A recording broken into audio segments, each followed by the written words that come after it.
అందరు కళ్ళు మూసుకుని అయితే మనం ప్రార్థన చేసుకుందాం. అందరు కళ్ళు మూసుకుందాం, సమయం అవుతుంది కాబట్టి. హల్లెలూయా హల్లెలూయా. యేసు మాకు ఇచ్చిన మంచి సమయాన్ని బట్టి మీకు వందనాలు తండ్రి. ఏసై ఈ మంత్లో ఏసే ఆఖరి వారం మేము మమ్మల్ని తీసుకుని వచ్చినందుకు మీకు వేలాది వందనాలు ప్రభా. ఏసే ఈ మార్నింగ్ తండ్రి ఏసే మీ ఆత్మతో మమ్మల్ని నింపండి తండ్రి. ఏసే ఇప్పుడు మేము ఆరాధన చేసినప్పుడు మీ ఆత్మతో మమ్మల్ని నింపండి. ఏసే పాస్టర్ గారు ఏదైతే వాక్యం చెప్తున్నా దాని ప్రకారం నడుచుకోవడానికి సాయం దయచేయండి. ఏదైతే వాక్యం చెప్తున్నా దాని ప్రకారం మేము విని అనేక మందికి మేము చెప్పే రీతిలో మేము ఉండడానికి సాయం దయచేయండి ప్రభా. ఏసే అనేక మందికి మేము మాదిరిగా ఉండడానికి సహాయం దయచేయండి. ఏసే ఇప్పుడు పాటలు పాడుచుండగా మీ ఆత్మతో మమ్మల్ని నింపండి. ఏసే మీ ఆత్మీయ స్వరాలు మాకు దయచేయండి. యేసుక్రీస్తు నామమున వేడుకుంటున్నాం తండ్రి, ఆమేన్. హల్లెలూయా. కృపలను తలంచుచు అనే సాంగ్ పాడుకుని దేవుని ఆరాధించుకుందాం.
చెప్పాలి కొట్టుకుందాం.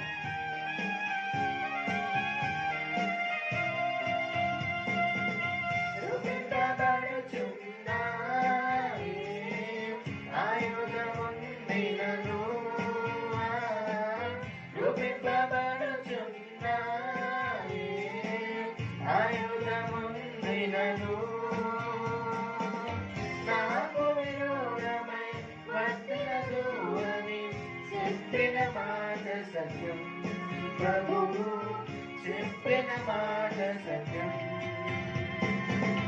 నాకు విరోధమై వర్తిల్లదు అని చెప్పిన మాట సత్యం. ప్రభువు చెప్పిన మాట సత్యం. కృపలను తలంచుచు, కృపలను తలంచుచు ఆయుష్కాలమంతా ప్రభుని కృతజ్ఞతతో స్తుతింతుం. ఆయుష్కాలమంతా ప్రభుని కృతజ్ఞతతో స్తుతింతుం. కృపలను తలంచుచు, కృపలను తలంచుచు ఆయుష్కాలమంతా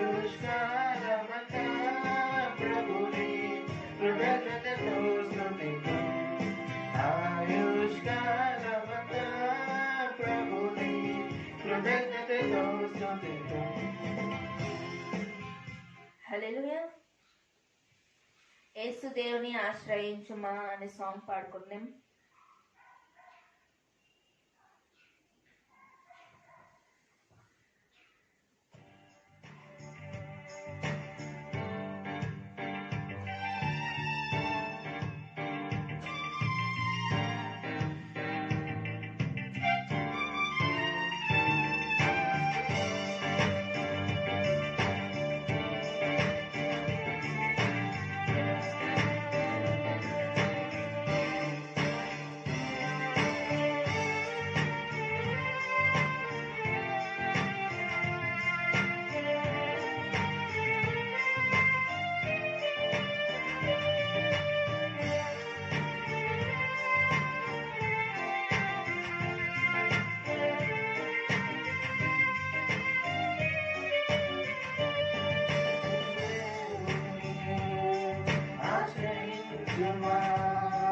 సోదర సోదరి జనమే విశ్వసించుమా, తండ్రిని వేడుమా, గొప్ప కార్యాలు జరుగును ఎరుడే. స్వస్థత లేక సహాయం లేక సోలిపోయావా, నామములోనే స్వస్థత, యేసు కృపలోనే భద్రత, యేసు రక్తములోనే విమోచన. యేసే నడిపించుము జీవ మార్గాన.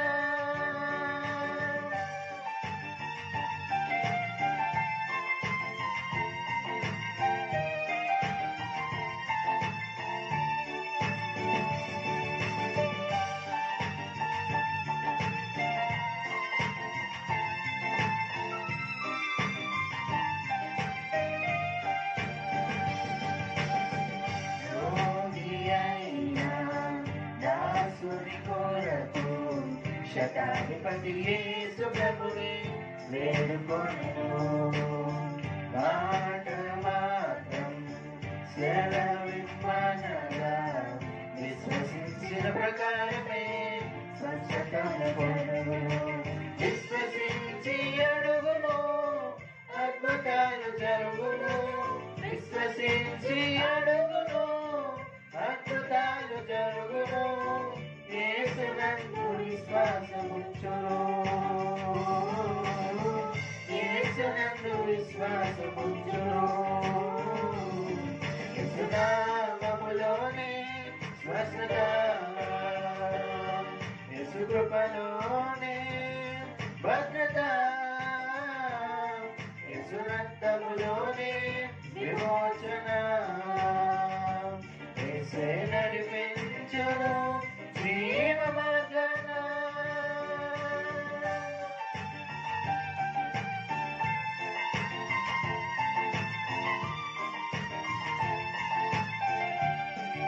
దుఃఖ స్థితిలో అనగా తన ఆత్మ దేవుని సన్నిధి కుమారుడు వచ్చిందని చంద్రబాబు దేవుని ఆరాధించుకుందాం. అందరం కలిసి పాడుకుందాం. దుఃఖ స్థితిలో తన ఆత్మను దేవుని సన్నిధికి కుమారించుకొనెను, మొక్కుబడి చేసి ప్రార్థించెను, దీవింపబడెను, కుమారుని పొందెను. నీవు అడుగుము నీకివ్వబడును, నీవు అడుగుము నీకివ్వబడును. యేసుని ప్రార్థించుము, యేసుని ప్రార్థించుము. యేసు నామములోనే స్వస్థత, యేసు కృపలోనే భద్రత, యేసు రక్తములోనే విమోచన. యేసే నడిపించును జీవ మార్గాన. యేసు దేవుని ఆశ్రయించుమా, సోదర సోదరి జనమే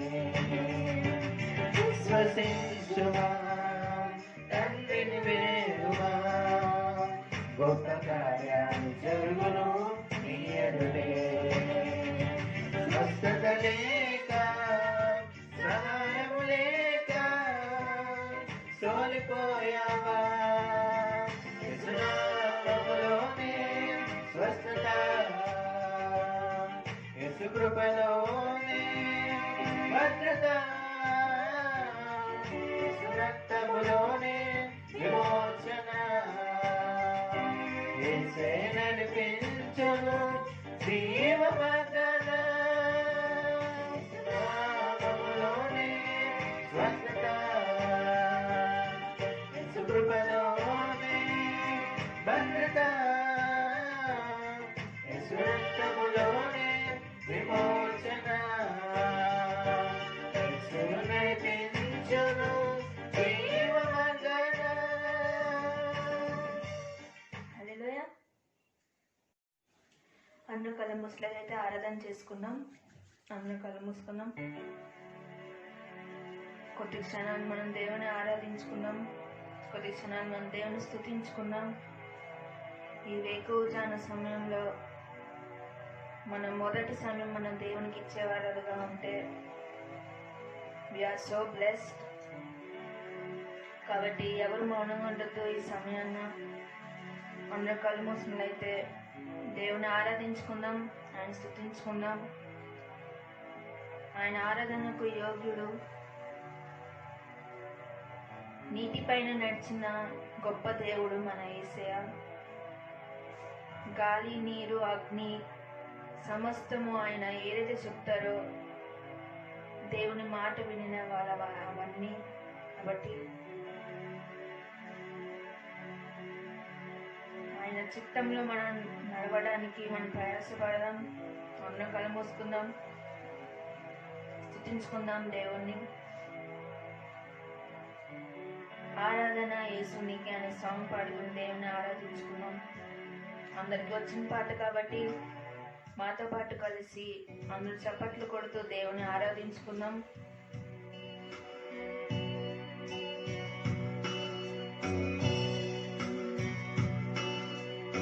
ఆరాధన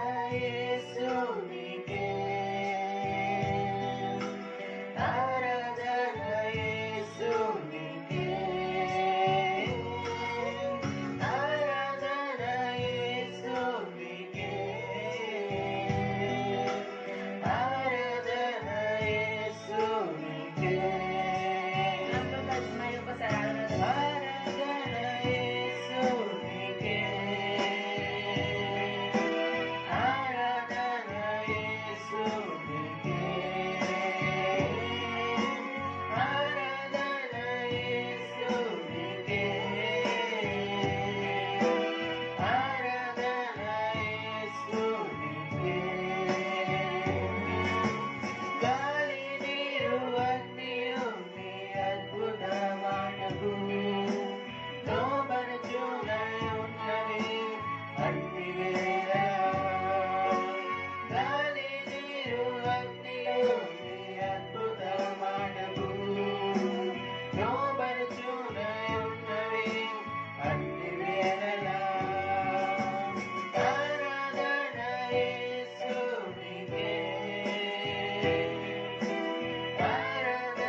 వెంబడించెదా నీ చిత్తమునే చేసెదా నీ సన్నిధిలో నిలిచెదా నీ మార్గములో నడిచెదా నిన్ను వెంబడించెదా నీ చిత్తమునే చేసెదా నీ సన్నిధిలో నిలిచెదా నీ మార్గములో నడిచెదా నిన్ను వెంబడించెదా నీ చిత్తమునే చేసెదా నీ సన్నిధిలో నిలిచెదా నీ మార్గములో నడిచెదా నిన్ను వెంబడించెదా నీ చిత్తమునే చేసెదా నీ సన్నిధిలో నడిచెదా నీ మార్గములో నడిచెదా నిన్ను వెంబడించెదా ఆరాధన యేసు నీకే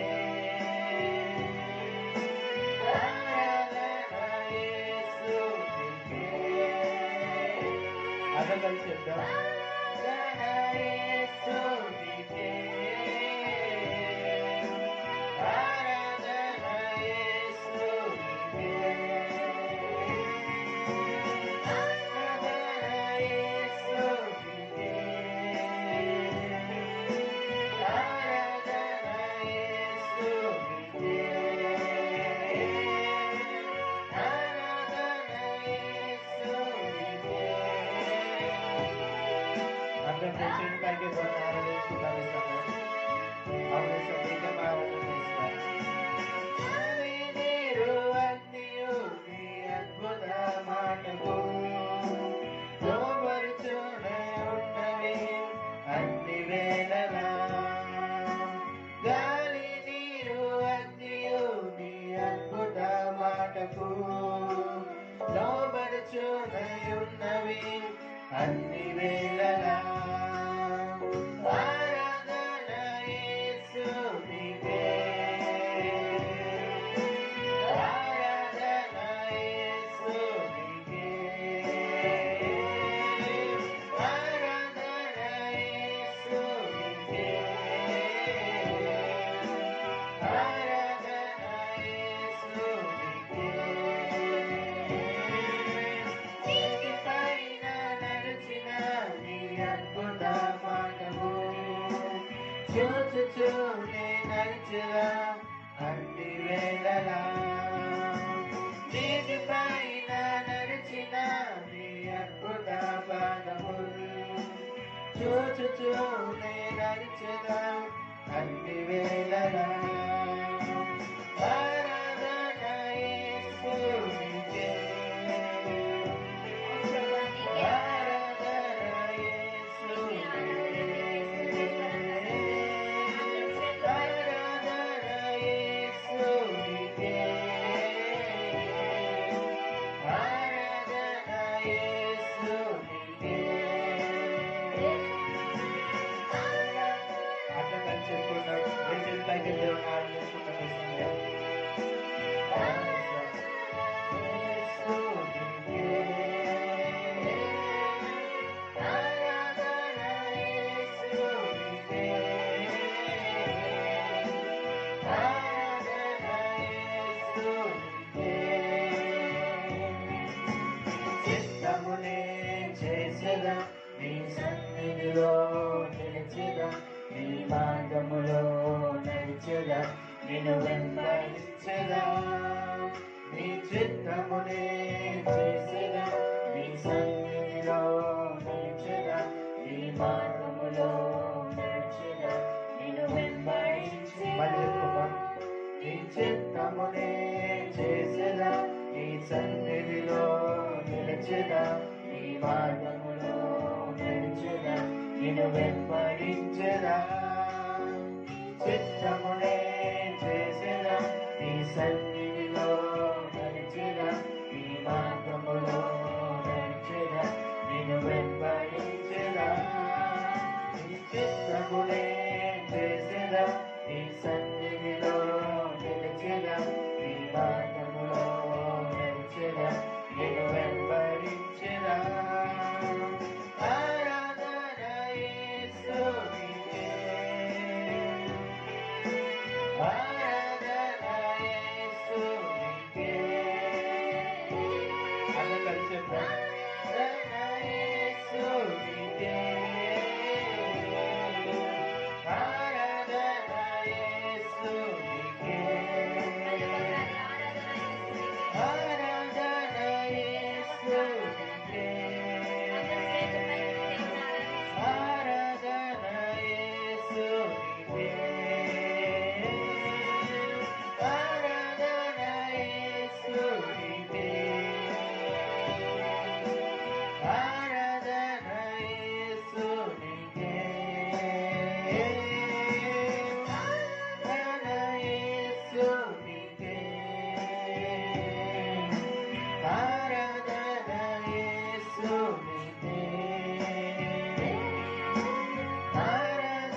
చేతులు పైకెత్తి దేవుని ఆరాధించుకున్నాం.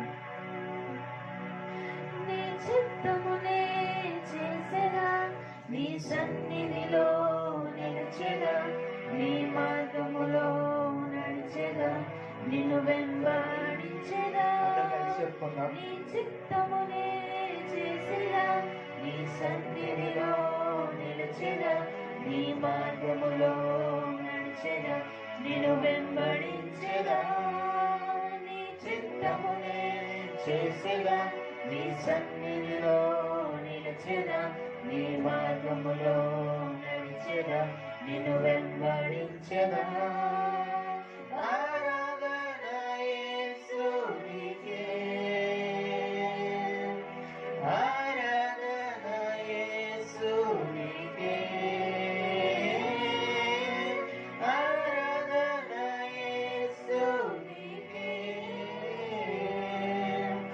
ఆరాధన యేసునికే,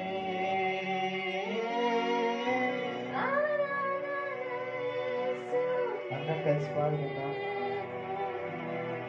ఆరాధన యేసునికే, ఆరాధన యేసునికే, ఆరాధన యేసునికే.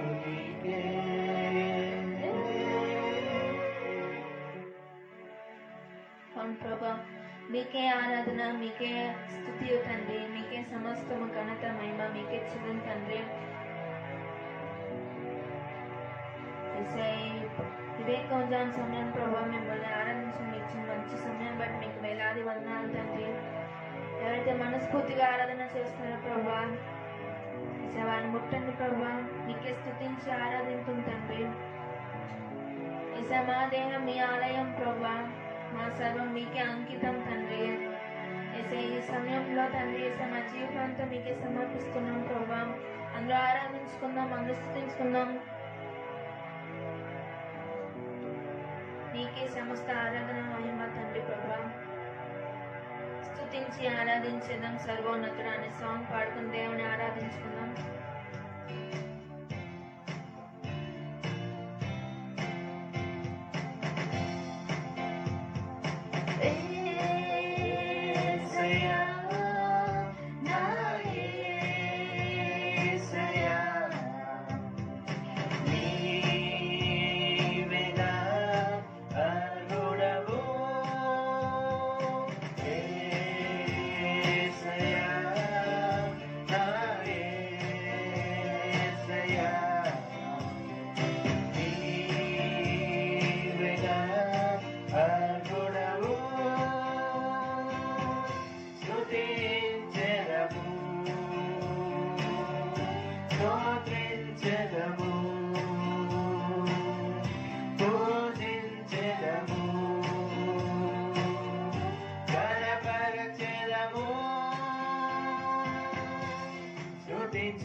అంకితమై ఓ నా దేహం నీ ఆలయమై నా సర్వం నీకంకితమై నా జీవితమంతా కై నేను పాడిన సర్వమునర్పింతును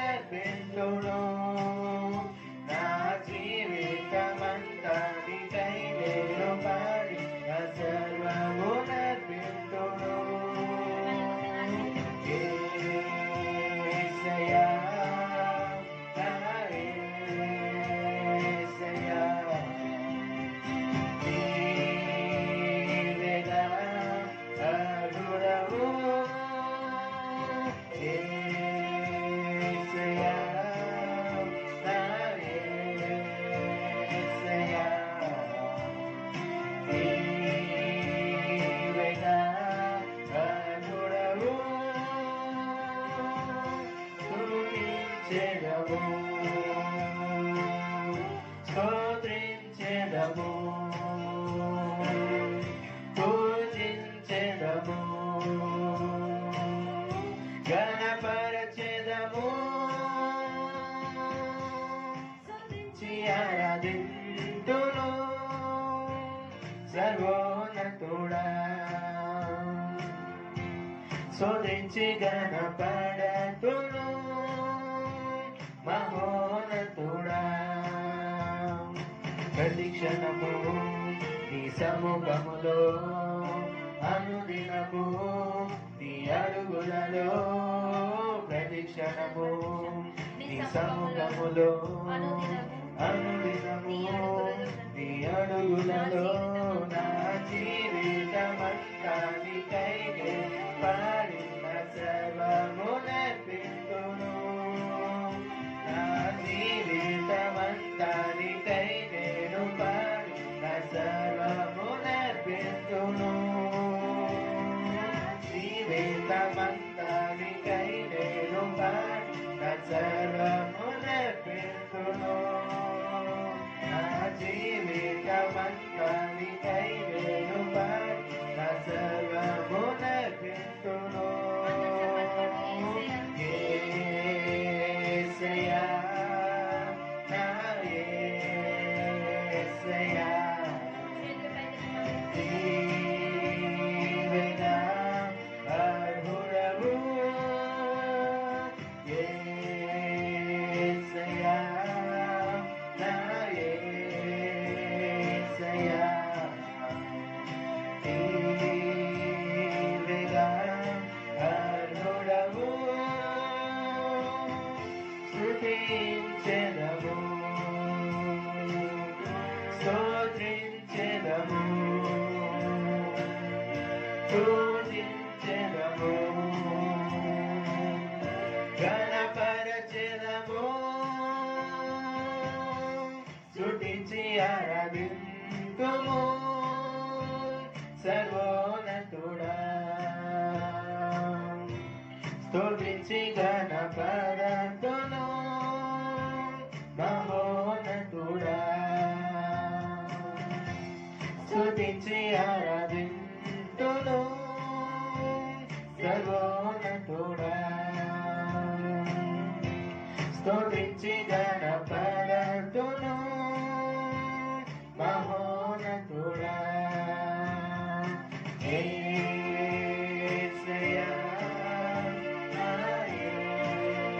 యేసయ్యా నీవేగా అర్హుడవు యేసయ్యా నా యేసయ్యా నీవేగా అర్హుడవు స్తుతించెదము స్తోత్రించెదము పూజించెదము గణపరచెదము స్తుతించి ఆరాధింతును సర్వోన్నతుడా స్తుతించి గణపరతును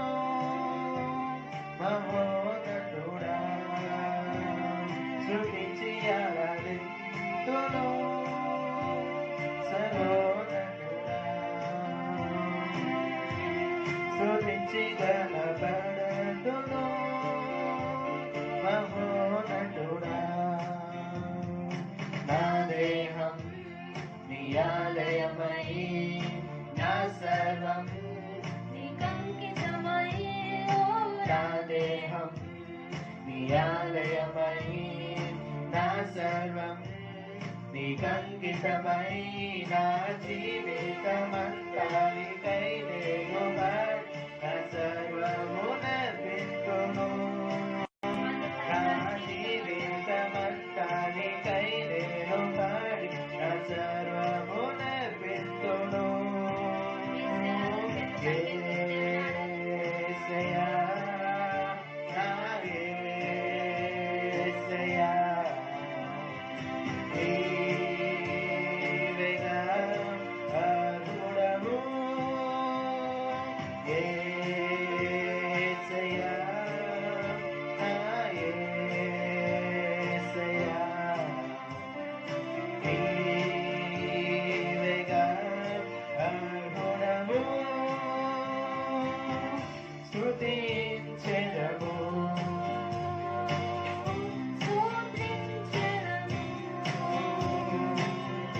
పూజించెదము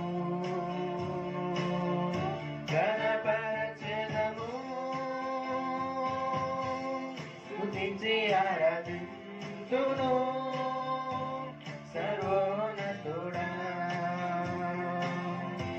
స్తుతించి గణపరతును మహోన్నతుడా స్తుతించి ఆరాధింతును సర్వోన్నతుడా స్తుతించి గణపరతును మహోన్నతుడా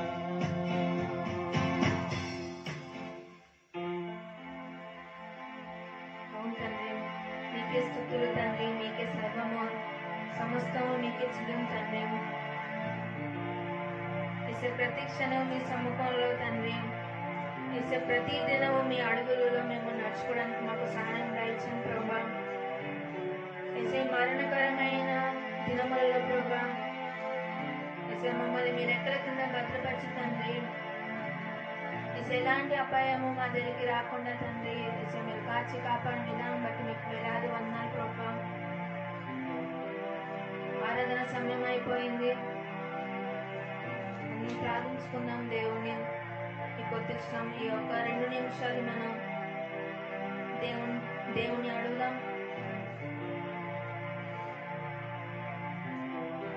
ప్రభా, మీకే సమస్త ఆరాధన మీకే చెల్లం తండ్రి. మాకు ఇచ్చిన మంచి సమయాన్ని బట్టి మీకు వందనాలు ప్రభా. ఆరాధించుకోవడానికి తండ్రి మీరు ఇచ్చిన మంచి సమయాన్ని బట్టి మీకు వందనాలు తండ్రి. చర్చ శోభన చేయలేనప్పుడు ప్రభా, లైవ్ ద్వారా మిమ్మల్ని ఆరాధించుకోవడానికి మీరు చేసిన గొప్ప భాగ్యాన్ని బట్టి మీకు వేలాది వందనాలు తండ్రి. ఎవరైతే కోవిడ్ వల్ల తండ్రి బాధపడుతున్నారో ప్రభా, వాళ్ళందరికీ స్వస్థత ఇచ్చాను ప్రభా. త్వరగా ఒక యాంటీవైరస్ని మాకు ఇవ్వండి తండ్రి. మీరే వైద్యునిగా వచ్చి ప్రభా అందరికీ చికిత్స పొందడానికి మాకు సహాయం దయచేయండి తండ్రి. ఎవరైతే మరణకరమైన స్టేజెస్లో ఉన్నారో ప్రభా, వాళ్ళందరినీ రక్షించండి ప్రభా. ఇంకా అనేక మందికి మేము సువార్త చెప్పే రీతిలో మేము ఉండడానికి మాకు సహాయం దయచేయండి. మరి ఆరాధన నుంచి వాక్యానికి వెళ్తుందిగా ప్రభా, వాక్యంలో మీరే తోడు నడిపించండి తండ్రి. వాక్యంలో పాస్టర్ ఏదైతే వాక్యం చెప్తున్నారో తండ్రి, దాని ప్రకారం మేము నడుచుకుని అనేక మందికి చెప్పే రీతిలో అనేక మందికి ఒక బ్లెస్సింగ్ స్టాండర్డ్స్తో మేము ఉండడానికి మాకు సహాయం దయచేయండి ప్రభా. చిన్న ఆరాధన మీకే చిన్న తండ్రి, నజరేయుడైన యేసుక్రీస్తు నామములో అడిగి వేడుకుంటున్నాం తండ్రి, ఆమేన్.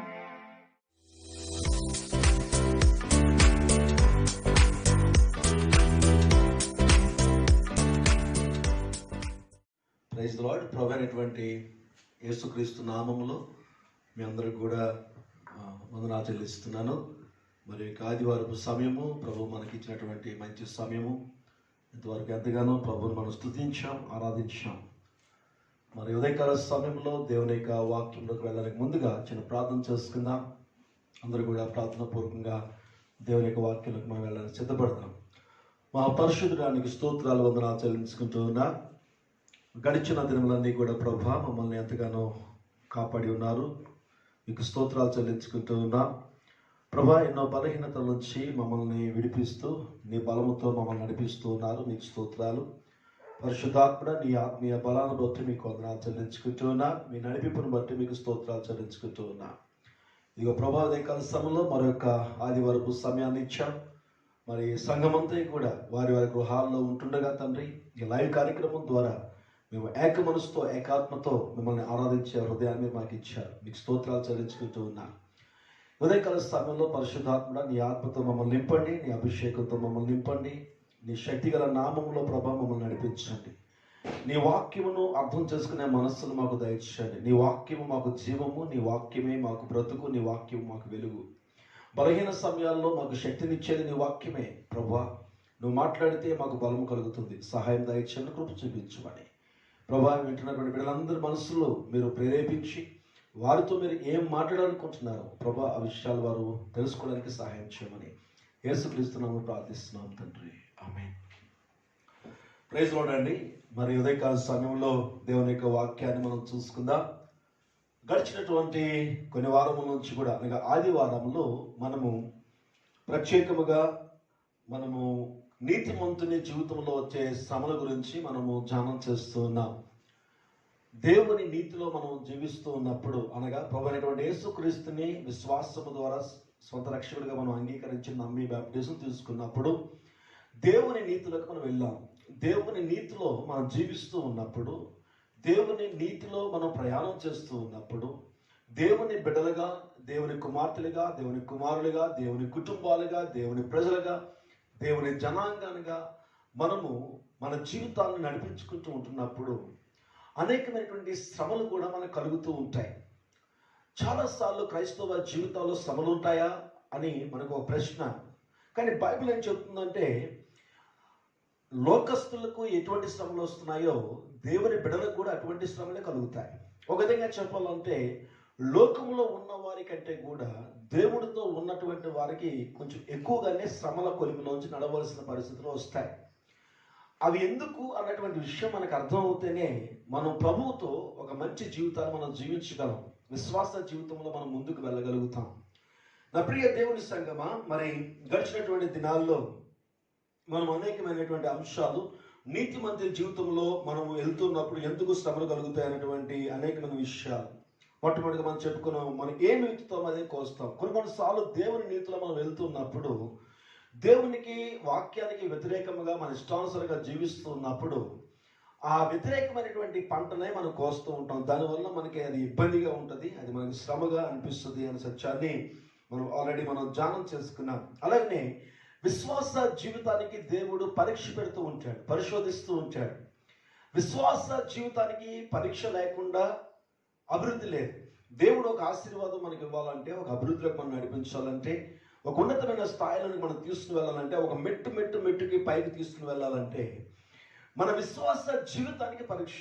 దేవుని యందు విశ్వాసంతో మనం జీవిస్తున్నామా లేదా, లేదంటే లోక సంబంధమైన విశ్వాసంలో జీవిస్తున్నామా, దేని మీద విశ్వాసంతో జీవిస్తున్నామో అది మనకి వ్యతిరేకంగా ఉండేటువంటి పరిస్థితుల్లోకి మనం వెళ్ళవలసి ఉంటుంది. అదే మనకి శ్రమగా అనిపిస్తుంది.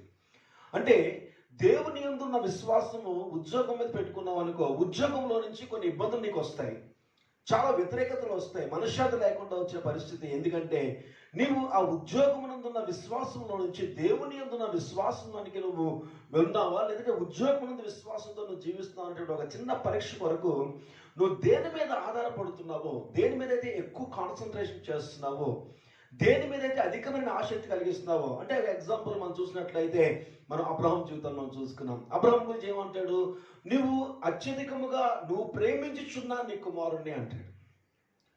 అంటే ఇక్కడ అబ్రహాము జీవితం ఏమైపోయిందంటే దేవుడిని ఎంతగానో నమ్ముతున్నాడు, దేవుడు అంటే ఎంత ఇష్టపడుతున్నాడు, కానీ లేక కలిగినటువంటి కుమారుడు వలన ఆ కుమారుని మీదే తన జీవితాన్ని పెట్టుకున్నాడు. తన కుమారుని ఎడల తన జీవితాన్ని ఏర్పాటు చేసుకుంటున్నాడు.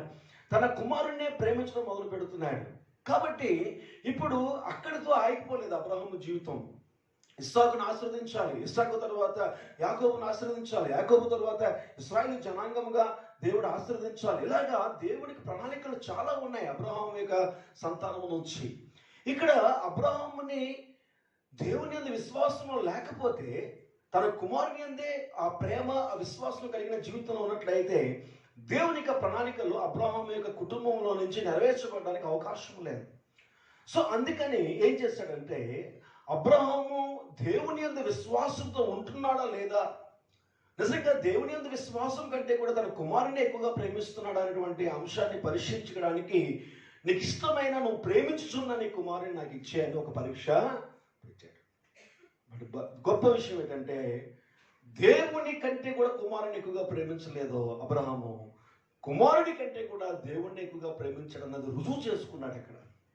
అందుకని అంటాడు, నువ్వు దేవుని యందు భక్తి కలిగినటువంటి వాడువు, భయం కలిగినటువంటి వాడుగా ఉన్నావని నాకు కనిపించుచున్నది అని చెప్పి అక్కడ మరలా తిరిగి ఆ ఇస్సాకుని ఆశీర్వదించడం మనము 22వ అధ్యాయంలో మనం ధ్యానం చేసుకున్నాం ఆల్రెడీ. కాబట్టి విశ్వాస జీవితంలో పరీక్ష లేకుండా అభివృద్ధి అన్నది లేదు అనే అంశాన్ని ఆల్రెడీ మనం ధ్యానం చేసుకున్నాం. అది మనకి కొన్నిసార్లు మనకు శ్రమగా అనిపిస్తుంది. ఎందుకు అనిపిస్తుంది అంటే, మనకి ఇష్టమైనవి మనకు దూరం అవుతూ ఉంటాయి. బిడ్డలు కానీ, ఉద్యోగాలు కానీ, వ్యాపారాలు కానీ, ఆరోగ్యం కానీ, మనకి ఇష్టమైనవన్నీ కూడా అవి దూరం అవ్వడానికి అవకాశం ఉంటుంది. కాబట్టి ఆ దూరమైన స్థితిని బట్టి అది మనకు వేదనగా, దుఃఖముగా, శ్రమగా అనిపిస్తుంది. కానీ మనము దేవుని యందు విశ్వాసం కలిగిన జీవితాలను మనం జీవించినప్పుడు ఖచ్చితంగా దేవుడు రెట్టింపు ఆశీర్వాదాన్ని ఇస్తాడు అన్నటువంటి విషయాన్ని మనం ధ్యానం చేసుకున్నాం ఆల్రెడీ. మూడవదిగా మనం చూస్తున్నప్పుడు క్రైస్తవ జీవితంలో లోకంలో నుండి శ్రమ వస్తుంది అని చెప్పుకున్నాం. లోకములో నుండి శ్రమ వస్తుందని చెప్పుకున్నాం. మూడవదిగా అంటే లోకమును పరిపాలించేవాడు లోకాధికారి, ఆ అపవాది నుంచి, ఆ సాతాను నుంచి, ఆ చీకటి శక్తుల నుంచి కూడా, లేదంటే దేవునికి వ్యతిరేకమైన జనాంగము నుండి కూడా క్రైస్తవ జీవితాలకి, క్రీస్తుని అంగీకరించిన జీవితాలకి, నీతి కలిగిన జీవితాలకి శ్రమలు రావడానికి అవకాశం ఉంటుంది.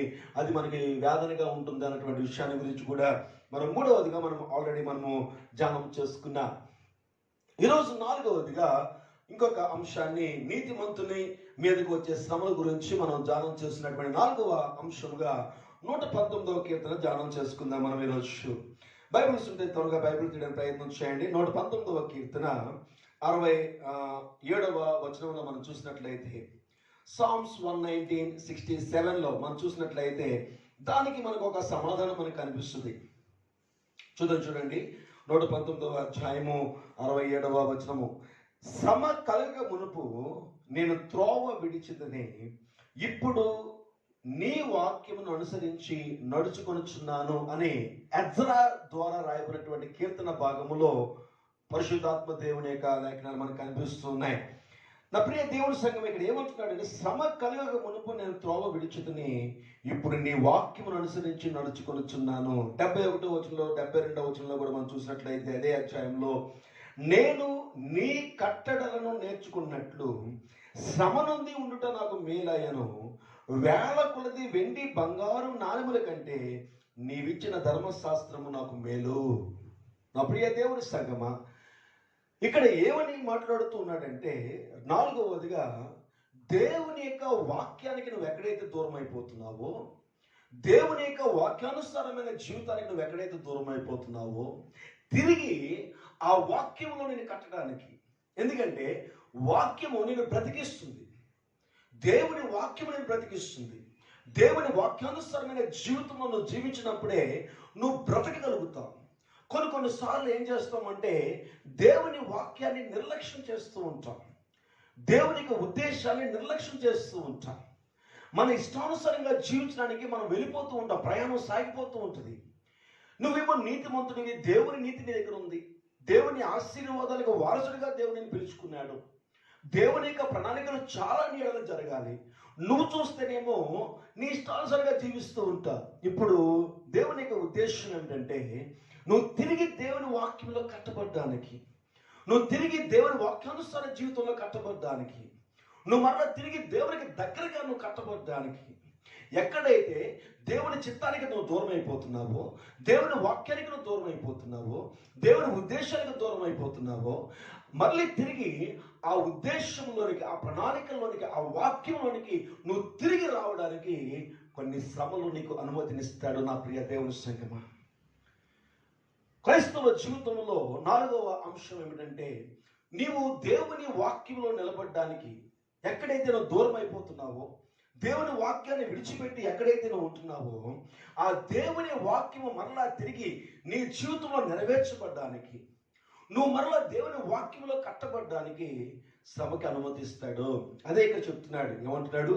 శ్రమ కలగక మునుపు నేను త్రోవ విడిచితిని. మళ్ళీ అంటున్నాడు, ఇప్పుడు నీ వాక్యమును అనుసరించి నడుచుకుంటున్నాను. అంటే వాక్యమును అనుసరించి నడవడానికి, త్రోవ తప్పిపోవడానికి మధ్యలో ఏమొచ్చిందంటే శ్రమ కలిగింది. అంటే దీని అర్థం ఏంటంటే, ఎందుకు శ్రమ వచ్చింది అంటే, నువ్వు త్రోవ తప్పిపోయావు. అక్కడ ఒక సాక్ష్యం చెప్తున్నాడు, శ్రమ కలగక మునుపు నేను త్రోవ తప్పిపోయాను, ఇప్పుడు నీ వాక్యమును నేను అనుసరించి నేను నడుచు. ఎప్పుడు శ్రమ తరువాత. ఈ శ్రమ వాక్యానికి దగ్గరగా తీసుకొచ్చింది. ఎక్కడైతే నేను వాక్యంలో నేను తప్పిపోయానో, ఒక శ్రమ తిరిగి నన్ను వాక్యంలో కట్టడానికి అవకాశం కలిగింది అని సాక్ష్యం చెప్తున్నాడు. అందుకని అంటాడు 71వ వచనంలో కూడా, నేను నీ కట్టడలను నేర్చుకున్నట్లు శ్రమనంది ఉండట నాకు మేలు అంటాడు. ఇది నన్ను మన జీవితాల్లో కూడా, నా ప్రియ దేవుని సంగమా, ఒక శ్రమ, ఒక ఇబ్బంది, ఒక ఇరుకు దేవుని వాక్యంలోకి వెళ్ళడానికి మనకి సహాయం చేస్తుందన్న విషయాన్ని మనం గుర్తుపెట్టుకోవాలి. దాన్ని బట్టి మనం సంతోషించాలి. ఇదిగో ప్రభువా, ఈ శ్రమ ఇంకా ఎక్కువగా నీ దగ్గరగా చేర్చబడ్డాను, నీకు ఎక్కువగా ఇంకా నీకు దగ్గరగా అంటుకట్టబడ్డానికి ఈ శ్రమ కలుగుట నాకు మేలు. చూడండి 71వ వచనం, నేను నీ కట్టడలను నేర్చుకున్నట్లు శ్రమ నొంది ఉండుట నాకు మేలు అని మంచి సాక్ష్యం చెప్తున్నాడు. ఎందుకు అంటే 72వ వచనం దానికి ఆన్సర్ చేస్తున్నాడు, వేల కొలది వెండి బంగారం నాణ్యముల కంటే నీవిచ్చిన ధర్మశాస్త్రము నాకు మేలు. ఇది నా ప్రియమైన దేవుని సంగమా, నువ్వు దేవుని వాక్యము కంటే విలువైనది ఇంకోట్లేదు నీ జీవితంలో. నీ జీవితంలో ఎంత ధర్మం సంపాదించుకున్నా, నీ జీవితంలో ఎంత బంగారం సంపాదించుకున్నా, నీ జీవితంలో ఎంతమంది మనుషులను సంపాదించుకున్నా, నీ జీవితంలో ఎంత పరపతి సంపాదించుకున్నా, నీ జీవితాన్ని, నీ బ్రతుకుని మేలుకరంగా మార్చుకోవడానికి అవకాశం లేదు. నీ బ్రతుకులో మేలుకరమైనది ఏమైనా ఉన్నది అంటే, ఒక నీతిమంతునికి, దేవుణ్ణి అంగీకరించిన వానికి మేలుకరమైనది లోకంలో ఏదైనా ఉన్నదంటే అది దేవుని వాక్యము మాత్రమే. ఎందుకంటే చూడండి 119వ కీర్తనలోనే మనం చూసినట్లయితే చక్కటి మాట మాట్లాడుతాడు. 119వ కీర్తన 98వ వచనంలో మనం చూస్తే, నీ ఆజ్ఞలు నిత్యము నాకు తోడుగా ఉన్నవి, నా శత్రువులకు మించిన జ్ఞానము అవి నాకు కలుగచేయుచున్నవి. ఈ లోకంలో నిన్ను బాధ పెట్టే ప్రతి స్థితిని కూడా ధర్మం విడుదల చేయలేదు. ప్రతి స్థితిని కూడా నీ బంగారం విడిపించలేదు. ప్రతి స్థితిని కూడా నీ యొక్క సహాయం చేసే మనుషులు విడిపించలేరు. నీ ఉద్యోగంలో, నీ వ్యాపారంలో నీ చదువులు విడిపించలేరు. కానీ బైబిల్ చెప్తుంది, దేవుని యొక్క వాక్యము ద్వారా వచ్చినటువంటి ఆ జ్ఞానము శత్రువులకు మించిన జ్ఞానము నీకు ఇస్తుంది. ఈ లోకములో నీ ప్రతి వ్యతిరేకతను కూడా జయించే జ్ఞానము వాక్యములో నుంచి వస్తుంది. నువ్వు దేవుని యొక్క వాక్యానికి దగ్గరగా అవుతున్నప్పుడు, దినదినము దేవుని వాక్యాన్ని బాగా తెలుసుకొని ఆ వాక్యానుసారంగా జీవించడానికి నువ్వు ఎప్పుడైతే ఇష్టపడతావో నీ జ్ఞానం అభివృద్ధి చెందుతుంది. ఏ జ్ఞానము అంటే నీ శత్రువుకి మించిన జ్ఞానము. ఎక్కడైతే నీకు వ్యతిరేకత ఉన్నదో, ఎక్కడైతే నీ హృదయానికి గాయం కలుగుతుందో, ఎక్కడైతే నీ మనసుకి గాయం కలుగుతుందో, ఎక్కడైతే నువ్వు వెళ్తున్న మార్గానికి ఆటంకాలు కలుగుతున్నాయో, నీ కుటుంబంలో ఎక్కడైతే వ్యతిరేకతలు ఉన్నాయో, ఎక్కడైతే ఇబ్బందులు ఉన్నాయో, ఆ ఇబ్బందుల్ని జయించడానికి, ఆ ఇరుకుల్ని జయించడానికి నువ్వు ఏ విధంగా ఉంటే ఆ ఇరుకుని, ఆ ఇబ్బందిని, ఆ శత్రువుని, ఆ వ్యతిరేకతని జయిస్తావో ఆ జయించే జ్ఞానము దేవుని వాక్యంలో దాచిపెట్టాడు. అందుకనే నీతిమంతునికి చాలా ప్రధానమైనది వాక్యము. దేవుడు నువ్వు తిరిగి వాక్యంలో కట్టబడడానికి శ్రమకు అనుమతిస్తాడు. కొన్నిసార్లు శ్రమకు అనుమతించగల కారణము నువ్వు పాడైపోకుండా ఉండడానికి. ఆ శ్రమ నువ్వు వాక్యం దగ్గరికి రావడానికి తీసుకొస్తుంది. కాబట్టి నువ్వేం చేయాలంటే, నువ్వు దేవుని వాక్యంలో ఎక్కడ తప్పిపోయావో నువ్వు సరి చేసుకోవాలి. ఒక శ్రమ కలిగినప్పుడు నువ్వు ప్రార్థన చేసి దేవుని దగ్గర కనిపెట్టి ఆ శ్రమ కలిగిన వెంటనే నీ జీవితాన్ని పరీక్షించుకోవాలి, నీ తలంపులను పరీక్షించుకోవాలి, నీ బ్రతుకును పరీక్షించుకోవాలి. నేను ఎక్కడైనా తప్పిపోయానా? దేవుని వాక్యంలో ఎక్కడ నేను మిస్ అయిపోయినా, ఎస్ ఇదిగో ఇక్కడ మిస్ అయిపోయాను, ఇక్కడ మిస్ అయిపోయాను, ఇక్కడ వ్యతిరేకంగా ఉన్నాను, బహుశా అందుకేనేమో ఈ శ్రమకి దేవుడు అవకాశాన్ని ఇచ్చాడు అని నువ్వు అనుకుని నువ్వేం చేయాలంటే మరలా తిరిగి ఆ వాక్యంలో కట్టబడడానికి ఇష్టపడాలి. ఎందుకంటే ఆ వాక్యమే నీ శత్రువుకు మించిన జ్ఞానం నీకు ఇస్తుంది. ఆ వాక్యమే నిన్ను నడిపిస్తుంది. ఆ వాక్యమే నీ పాదములకు దీపముగా నిన్ను నడిపిస్తుంది. చీకటి కలిగిన నీ బ్రతుకులో ఏం చేయాలో దిక్కుతోచని కన్ఫ్యూజన్లో అనేకమైన బాధలు ఇరుకులతో ఇరుక్కుపోయి నువ్వు కళ్ళు మూతలు పడిపోయి కళ్ళు మూసుకుపోయి అంటే ఒక చీకటి అంధకారంలో నువ్వు పడిపోయినప్పుడు మార్గం కనపడదు. చాలాసార్లు అండి మార్గాలు కనపడదు. ఏం చేయాలి? చాలాసార్లు నేను కూర్చుని ఆలోచించిన దినాలు ఉన్నాయి. ఏం చేయాలి ఇప్పుడు ఏం చేయాలంటే ఆన్సర్ దొరకదు. అన్నీ క్లోజ్ అయిపోయి ఉంటాయి, ద్వారాలన్నీ క్లోజ్ అయిపోయి ఉంటాయి. అసలు ముందుకు వెళ్ళడానికి ఏమి కనపడదండి. ఏ నిర్ణయం తీసుకోవాలో కూడా మనకు అర్థం అవ్వదు, ఎటువంటి ఆలోచన తీసుకోవాలో మనకు అర్థం అవ్వదు. బట్ దేవునికి వాక్యం చెప్తుంది, నా వాక్యము నీ పాదములకు దీపము, నీ వాక్యము నా పాదములకు దీపము, నా వాక్యము నీ పాదములకు దీపము. నువ్వు ఎలాగైనా అర్థం చేసుకోవచ్చు. కానీ ఫైనల్గా మనం చూసినట్లయితే దేవుని వాక్యము మన పాదములకు దీపముగా పనిచేస్తుంది. అంటే అర్థం ఏంటంటే నువ్వు ప్రయాణం చేస్తున్నప్పుడు నువ్వు చీకటిగా ఉన్నటువంటి మార్గాల్లో ఆ మార్గం సరళము చేయడానికి ఒక రూట్ నీకు తెలుస్తుంది, దేవుని వాక్యము. అందుకనే ఆ వాక్యంలో నువ్వు తప్పిపోతూ ఉన్నప్పుడు, ఆ వాక్యాన్ని మిస్ అయిపోయి నువ్వు లోకంలో వెళ్ళిపోతున్నప్పుడు దేవుడు కొన్ని శ్రమల్ని కలిగించడానికి దేవుడే అనుమతిస్తాడు. ఎందుకు అనుమతిస్తాడు అంటే నువ్వు తిరిగి మళ్ళీ వాక్యంలో నువ్వు కట్టబడ్డానికి అన్నటువంటి విషయాన్ని మనం అర్థం చేసుకోవాల్సినటువంటి అవసరం ఎంత. చూడండి, అదే 119వ కీర్తనలో మనం చూసినప్పుడు 99, 100 కూడా మనం చూస్తే, నీ శాసనములను నేను ధ్యానించుచున్నాను కావున నా బోధకులందరికంటే నాకు విశేష జ్ఞానము కలదు. నీ ఉపదేశములను నేను లక్ష్యము చేయుచున్నాను కావున వృద్ధుల కంటే నాకు విశేష జ్ఞానము కలదు. నేను నీ వాక్యమును అనుసరించినట్లు దుష్ట మార్గములన్నిటిలో నుండి నా పాదములు తొలగించుకొచ్చున్నాను. నా ప్రియ దేవుని సంగమా, దేవుని యొక్క వాక్యం చెప్తుంది, దేవుని యొక్క వాక్యమట శత్రువులకు మించిన జ్ఞానమును ఇస్తుంది. ఆ వాక్యంలో నువ్వు తప్పిపోతున్నప్పుడు, ఆ వాక్యంలో నువ్వు దూరం అయిపోతున్నప్పుడు, నీ బ్రతుకు నీకు చీకటి అయిపోతున్నప్పుడు, నీ బ్రతుకులో నువ్వు ఏం చేయాలి దిక్కుతోచకుండా ప్రభువా నాకు సహాయం చేయన్నప్పుడు దేవునికి వాక్యం చెప్తుంది, ఆయన వాక్యమే నీకు వెలుగుగా ఉంటుంది. చీకటి కలిగిన జీవితంలో నీ బ్రతుకు ఏమైపోతుందో దిక్కుతోచని సమయంలో దేవుని వాక్యము నీకు మార్గాన్ని సరళం చేస్తుంది. దేవుని యొక్క వాక్యము నీకు వెలుగుగా నీకు సహాయం చేస్తుంది. చాలాసార్లు మనం ఏమిటంటే మనకు తెలియకుండా కొన్నిసార్లు హృదయం మోసకరమైంది కదండి, హృదయం మోసకరమైంది కదా, పరిస్థితులను బట్టి మనం కొన్నిసార్లు తెలియకుండా వాక్యంలోంచి తప్పిపోతూ ఉంటాం.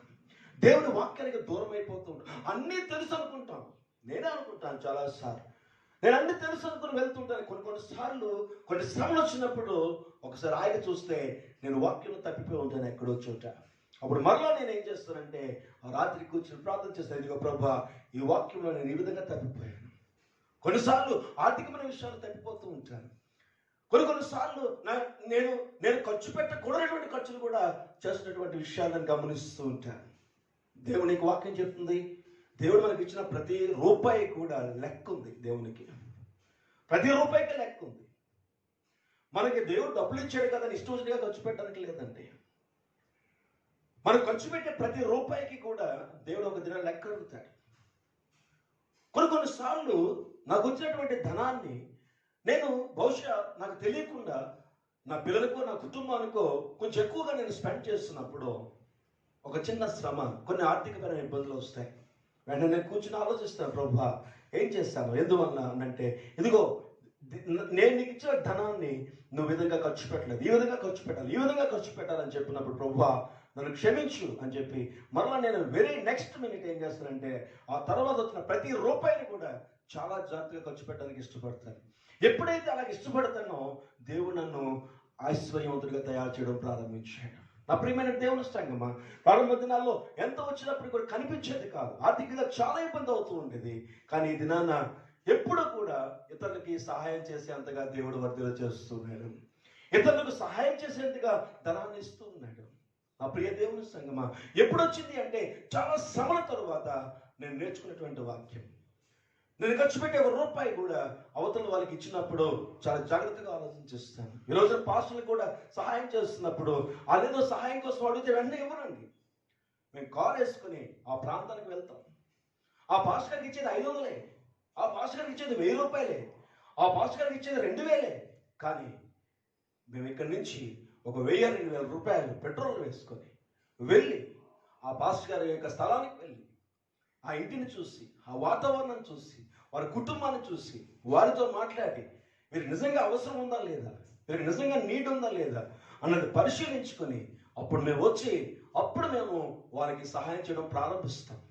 నా ప్రియమైన దేవుని సంగమా, అనేక మంది సహాయం కొరకు అడుగుతూ ఉంటారు. ప్రతి నెల కూడా ఎంతమంది నాకు ఫోన్ చేసి అడుగుతున్నారు, పాస్టర్ గారు మేము చాలా కష్టంలో ఉన్నాం, మాకు ఏమైనా సహాయం చేయగలరా, ఇదిగో ఆ పాస్టర్ గారు మీరు సహాయం చేశారట, ఈ పాస్టర్ గారు సహాయం చేశారట, మీ ఫోన్ నెంబర్ ఇచ్చారండి, ఇదిగో మాకు కూడా కష్టంగా ఉందండి, మాకు కూడా సహాయం చేయండి అని ఫోన్ చేస్తుంటారు. నేనంటాను, మేము ఒక సమయంలో మీ ఇంటికి వస్తాం, మిమ్మల్ని చూస్తాం, చూసిన తర్వాత అప్పుడు మేము మీకు సహాయం చేస్తాం అని చెప్తాం, ప్రార్థన చేస్తాం, దేవుని అడుగుతాం, ప్రభువా ఆ సేవకుడికి సహాయం చేయవలసినటువంటి అవసరం నాకుందా, అటువంటి సహాయం చేసే స్థితి నాకుందా, ఒకరు ఉంటే నడిపించి ప్రభు అంటాం.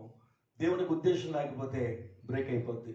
అలా ఎంతో మంది సేవకుల దగ్గరికి వెళ్ళలేదు, ఎంతో సేవకుల దగ్గరికి వెళ్ళలేదు మేము. కానీ దేవుడు ఎవరినైతే చూపించాడో వాళ్ళకి ఇవ్వడం ప్రారంభించాం. కానీ ఇంతకుముందు అలా కాదు. ఎవరికి సహాయం కావాలంటే వారికి ఇచ్చేస్తూ ఉండేవాళ్ళు. ఎవరికి ఏ ప్రాబ్లం వచ్చినా సరే ఇవ్వడానికి ఇష్టపడుతూ ఉంటారు. పోనీలే దేవుడు లెక్క చూసుకుంటాడులే అని చెప్పి. కానీ దేవుడు ఒక రోజున గద్దించాడు. నువ్వు వేసే ప్రతి రూపాయి కూడా అవతల వారికి కరెక్ట్గా వెళ్తుందో లేదో చూడమని చెప్పినప్పుడు చాలా జాగ్రత్తగా చూడడం ప్రారంభించాం. రూపాయి విలువ తెలియనప్పుడు, రూపాయి విలువ అంటే తెలియడానికి దేవుడు అనేకమైన ఇబ్బందులు పెట్టాడు. అనేకమైన శ్రమ నుంచి నేను వెళ్ళాను. అప్పుడు ఆ రూపాయి విలువ ఏంటో నాకు తెలుస్తుంది. నా ప్రియమైన దేవుని సంగమా, ఈరోజు దేవుని యొక్క ధనాన్ని చాలా జాగ్రత్తగా ఖర్చు పెడతాను. ₹1 ఖర్చు పెట్టామంటే, మా బాబు ₹1 అడిగాడంటే, మా పాప ₹1 అడిగిందంటే, పాస్టర్ గారు ₹10 అడిగారు అంటే దానికి చాలా లెక్కలు ఉంటాయి మాకు. నా ప్రియమైన దేవుని సంగమా, ఆ స్థితికి రావడానికి ఎంతో శ్రమపడాల్సి వచ్చింది. దేవుని యొక్క వాక్యం చెప్తుంది, దేవుని యొక్క వాక్యంలో మనం కట్టడానికి, జీవం కలిగినటువంటి వాక్యంలో కట్టడానికి, మనం ఎక్కడైతే ఆ వాక్యానుసారమైన జీవితంలో మనం తప్పిపోయామో తిరిగి దాంట్లో కట్టడానికి దేవుడు కొన్నిసార్లు శ్రమలకి అనుమతిస్తాడు. నా ప్రియమైనటువంటి దేవుని సంగమా, దేవుని యొక్క వాక్యంలో మనం చూస్తున్నప్పుడు యోనా భక్తుడి జీవితాన్ని మనం చూసుకోవచ్చు. యోనా భక్తుడి జీవితం మనందరికీ బాగా తెలిసినటువంటి అంశాలే. యోనాతో దేవుడు ఒకసారి అన్నాడు, యోనా నీనివే పట్టణంలో ఉన్నటువంటి ప్రజలు తప్పిపోయారు, వాళ్ళకి చాలా వేదన కలిగినటువంటి పరిస్థితులకి రాబోతుంది, నాకు ఉగ్రత కోపం వస్తుంది వాళ్ళ మీద, వాళ్ళని నాశనం చేయడానికి నేను ఇష్టపడుతున్నాను, కానీ అది నాకు ఇష్టం లేదు. నువ్వు వెళ్ళి వారికి ఉన్నటువంటి తప్పులు తెలియజేసి వారు సరి చేసుకుని నా వైపుకు తిరిగితే నేను వారిని ఇబ్బంది నుంచి విడిపిస్తాను అని వెళ్ళి చెప్పమని చెప్తాడు. చెప్పినప్పుడు యోనా దేవుని మాటను నిర్లక్ష్యం చేస్తాడు, దేవుని వాక్యాన్ని నిర్లక్ష్యం చేస్తాడు, దేవుని చిత్తాన్ని నిర్లక్ష్యం చేస్తాడు, దేవుని ఉద్దేశాన్ని నిర్లక్ష్యం చేస్తాడు. నిర్లక్ష్యం చేసి ఏం చేస్తాడంటే తర్షీషు అనేటువంటి పట్టణానికి వెళ్ళి ఆ ఓడనెక్కి చక్కగా నిద్రపోతూ ఉంటాడు. నా ప్రియమైన దేవుని సంగమా, ఆ ఓడ అందరూ వచ్చేసారు, అది చక్కటి వ్యాపారపు ఓడ, అది వ్యాపారపు చేయడానికి అనేక మంది వచ్చేసారు. ఆ పడవ బయలుదేరిపోయింది. ఆ ఓడ దాని మధ్యలో ఉంటుండగా పెద్ద తుఫాను వచ్చింది. తను వెళ్తున్నటువంటి ఓడ మాత్రమే కాదు కానీ ఆ ఓడతో ప్రజలందరూ కూడా నశించిపోవడానికి, భయంకరమైనటువంటి తుఫాను రావడానికి దేవుడే అనుమతించాడు. ఎప్పుడైతే ఆ తుఫాను వస్తూ ఉన్నదో నా ప్రియమైనటువంటి దేవుని సంగమా, వాళ్ళందరూ కూడా అల్లాడిపోయారు. అనేకమైనటువంటి ఇబ్బందులు కలిగేటువంటి పరిస్థితికి వచ్చి ఏం చేసిందంటే ఆ కిందకి వచ్చి ఆ యొక్క యోనాను అడుగుతారు, యోనా భయంకరమైన పరిస్థితులు వచ్చేస్తున్నాయి ఏంటి అని అడిగినప్పుడు, చూడండి యోనా గ్రంథంలో మనం చూసినట్లయితే ఆ భాగాన్ని ఒక్కసారి మనము పరిశీలన చేసుకుందాం.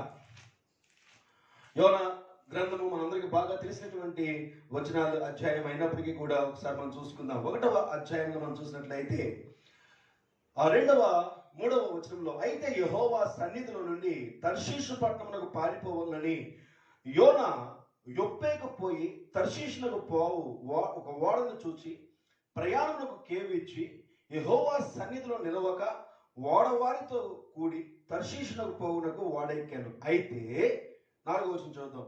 యెహోవా సముద్రం మీద పెద్ద గాలి పుట్టింపగా సముద్రమందు గొప్ప తుఫాను రేగి వాడ బద్దలైపోవు గతి వచ్చినవి. ఎవరిచ్చారు? దేవుడే. దేవుడే పెద్ద గాలి పుట్టించినప్పుడు ఆ సముద్రం అంతా కూడా పెద్ద తుఫాను. ఎంత తుఫాన్ అంటే వాడ పగిలిపోతుందేమో అన్నటువంటి తుఫాను రావడం ప్రారంభించబడింది. నా ప్రియ దేవుని సంగమా, ఎందుకు ఆ తుఫాను వచ్చింది? దేవుని సేవకుడు యోనా, దేవుని ప్రవక్త యోనా, దేవునికి చాలా ఇష్టానుసారమైనటువంటి జీవితంలో ఉన్నవాడు యోనా, దేవుని చేత ఏర్పరచబడిన వాడు యోనా.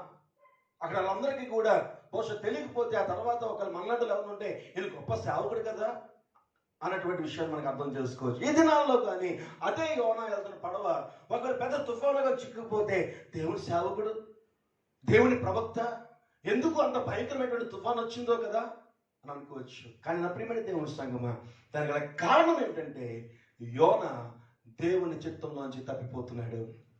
యోనా దేవుడు ఏ వాక్యం అయితే చెప్పాడో, ఏ ఉద్దేశం అయితే యోనా ఎడల ఉన్నదో దాంట్లో నుంచి తప్పిపోయాడు. దాని నుంచి తప్పిపోయి తన ఇష్టానుసారంగా వెళ్ళిపోతున్నాడు, తన మనసుకు నచ్చిన విధంగా వెళ్ళిపోతున్నాడు. దేవుడు అంగీకరించలేదండి. ఎందుకో తెలుసా? యోనా అంటే దేవునికి చాలా ఇష్టము. యోనా ఎడల దేవునికి చాలా ప్రణాళికలు ఉన్నాయి. యోనాతో దేవుడు చేయవలసినటువంటి గొప్ప గొప్ప పనులు ఎన్నో ఉన్నాయి. ఈ రోజున నీ ఎడల నా ఎడల కూడా దేవునికి ఎన్నో ప్రణాళికలు ఉన్నాయి. నా ప్రియమైన దేవుని సంగమా, నువ్వు నేను ఒక సాధారణమైన వ్యక్తులము కాదు. దేవుని యొక్క వాక్యం చెప్తుంది, ఆయన యాజకులైనటువంటి రాజులైన యాజక సమూహము మనము, దేవుని సొత్తైనటువంటి ప్రజలము మనము.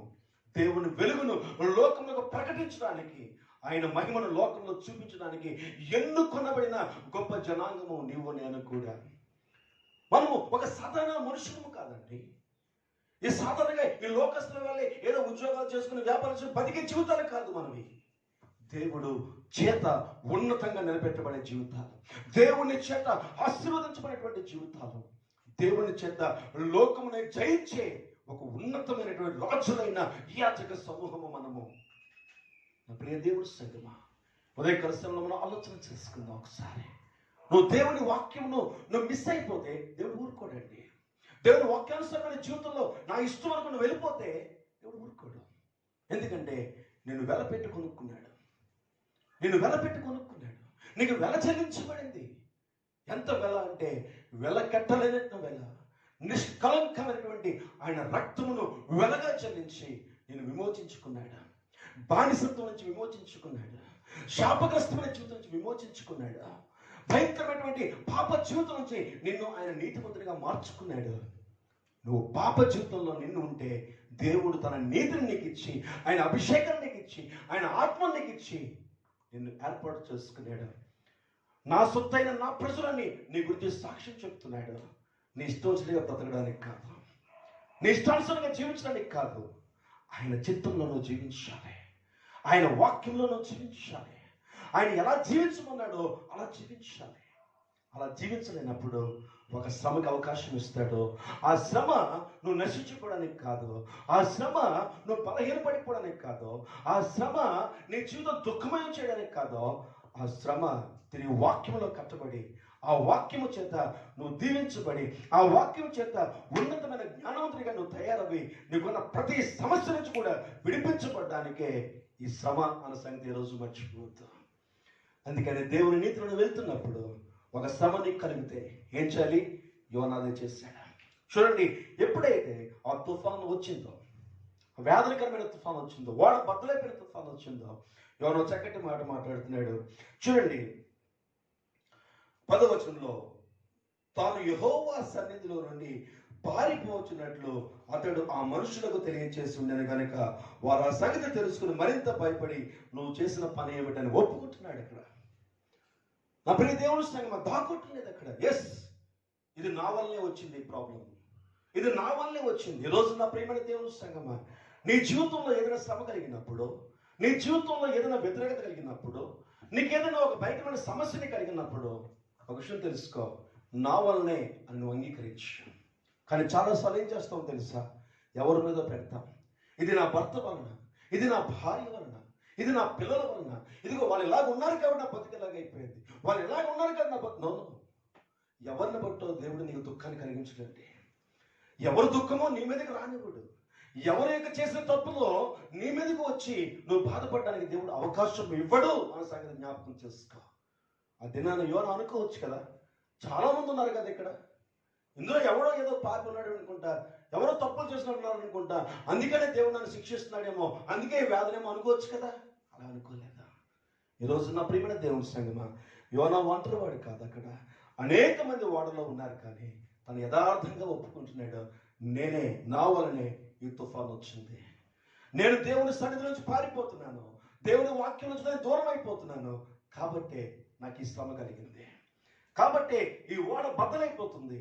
మీరేం చేస్తారంటే నన్ను తీసుకెళ్ళి సముద్రంలో పడేయండి, దేవుడు సహాయం చేస్తాడు. నా ప్రియ దేవుని సంగమా, ఉందా ఆ ఒప్పుదల నీలో?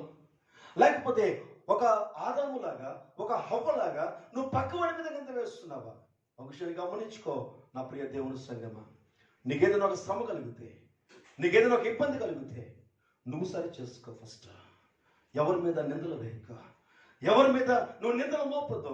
నీ వల్ల నాకు సుఖం లేదు, నీ వల్ల నాకు సంతోషం లేదు, నీ వల్ల నాకు ఆనందం లేదని ఈ రోజున అనేక మంది భార్యలు తన భర్తలను తిడుతూ నేను చూస్తున్నాను. అనేక మంది భర్తలు తన భార్య మీద ఆ యొక్క వేదనకరమైన మాటలు మాట్లాడడం చూస్తూ ఉన్నా. నా ప్రియ దేవుని సంగమా, నీ బ్రతుకు మీదకి వచ్చినటువంటి శ్రమ, నీ జీవితం మీదకి వచ్చినటువంటి శ్రమ, నువ్వు ఎక్కడైనా తప్పిపోయేమో సరి చూసుకో. ఇంకా దేవునికి దగ్గరగా రావాలేమో, ఇంకా నువ్వు చాలా దగ్గరగా దేవుని వాక్యంలో బలపడాలేమో, ఇంకా దేవుడు ఇక ప్రణాళికలకు సరిపోయేంతగా వాక్యంలో నువ్వు నిలబడలేకపోతున్నావేమో. ఒక్కసారి నువ్వు సరిచూసుకో నా ప్రియ దేవుని సంగమా. యోనా సరిచూసుకున్నాడు. ఎప్పుడైతే ఓడ బద్దలైపోయినట్టుగా, ఈరోజు నా ప్రియమైన దేవుని సంగమా, నీ జీవితము బద్దలైపోయినట్టుగా, నీ కుటుంబం అంతా తొనాతులు అయిపోయినట్టుగా ఒక శ్రమ నీ మీదకి రావచ్చు. ఇంకా నా బ్రతుకు లేదు, ఇంకా నాకు జీవితం లేదు, ఇంకా నా బ్రతుకంతా అయిపోయింది అన్నటువంటి ఒక శ్రమ నీ మీదకి రావచ్చు. యోన మీదకి అలాగే వచ్చింది. ఓడ బద్దలిపోయేంత శ్రమ నీకు వచ్చింది. కానీ యోన భయపడలేదండి, భయపడలేదు. తను వెంటనే తను చేసిన తప్పిదాన్ని ఒప్పుకుంటున్నాడు. నా ప్రియమైన దేవుని సంగమా, నువ్వు భరించలేని శ్రమ నీ మీదకి, నీ ఇంటి మీదకి వచ్చిందంటే, నువ్వు భరించలేటువంటి శ్రమ నీ బ్రతుకులోకి వస్తుందంటే, నువ్వు గుండె బద్దలైపోయేటట్టుగా ఏడ్చే శ్రమ, చచ్చిపోతే బాగున్నావు, ఎందుకు వచ్చిన నా బ్రతుకు అనుకుని నువ్వు బాధపడుతున్నటువంటి శ్రమ నీ మీదకి వస్తే ఎవరి మీద నింద మోపకు. నా భర్త వల్ల నాకు ఈ శ్రమ, నా పిల్లల వల్ల నాకు ఈ శ్రమ, నా ఇంటి పక్క వాళ్ళ వల్ల ఈ శ్రమ, నా ఉద్యోగంలో ఉన్నవాడి వల్ల శ్రమ కాదు. నీలో దేవుని వాక్యాన్ని ఎక్కడ తప్పిపోయి ఉంటావు, దేవుని వాక్యం నుంచి ఎక్కడ దూరం అయిపోయి ఉంటావు. బైబిల్ చెప్తుంది, శ్రమ కలగక మునుపు నేను నీ వాక్యాన్ని విడిచిపెట్టి వెళ్ళిపోయాను, కానీ ఇప్పుడైతే నీ వాక్యంను అనుసరించి నేను నడుచుకుని వచ్చినాను. శ్రమ కలగక మునుపు నేను నీకు దూరముగా ఉన్నాను, ఇప్పుడు శ్రమ కలిగిన తర్వాత నీకు దగ్గరగా వచ్చానని యెహోవా భక్తుల ద్వారా దేవుడు మాట్లాడుతూ ఉన్నాడు. నా ప్రియ దేవుని సంగమా, యోన తన జీవితంలో భయంకరమైన వ్యాధులు కలిగినప్పుడు తను సరి చేసుకున్న వెంటనే ఏం జరిగిందా అంటే, చేప కడుపులో దేవుడు ఒక చేపగా ఆజ్ఞాపించాడు. ఆ చేప ఆ సముద్రం నుంచి తను తీసుకుని వెళ్ళి చక్కగా ప్రయాణం చేసి ఎక్కడ తీసుకెళ్ళిపోయిందంటే, చక్కటి ఆ యొక్క నేల మీద. చూడండి 2వ అధ్యాయము 10వ వచనం చూసినట్లయితే, అంతటా యెహోవా మత్స్యములకు ఆజ్ఞేయగా అది యోనాను నేల మీద కక్కివేశాను. నా ప్రియ దేవుని సంగమా, యోనాను ఎక్కడికి కక్కివేసిందట? నేల మీద కక్కివేసిందట. ఎక్కడి నుంచి తీసుకొచ్చింది? భయంకరమైన తుఫాన్లో నుంచి. ఏ గాలి, ఏ తుఫాను, ఏ నీళ్లు, ఏ వ్యతిరేకత లేనటువంటి ఒక ప్రశాంతమైనటువంటి సమాధానకరమైనటువంటి ఆ నేల మీదకి ఒక చేప ద్వారా దేవుడు విడుదల కలిగించాడు. ఈరోజు నా ప్రియమైన దేవుని సంగమా, అల్లాడిపోతున్నావా? కొట్టుకుపోతున్నావా? ఎందుకు నాకు ఈ శ్రమ అని అనుకుంటున్నావా?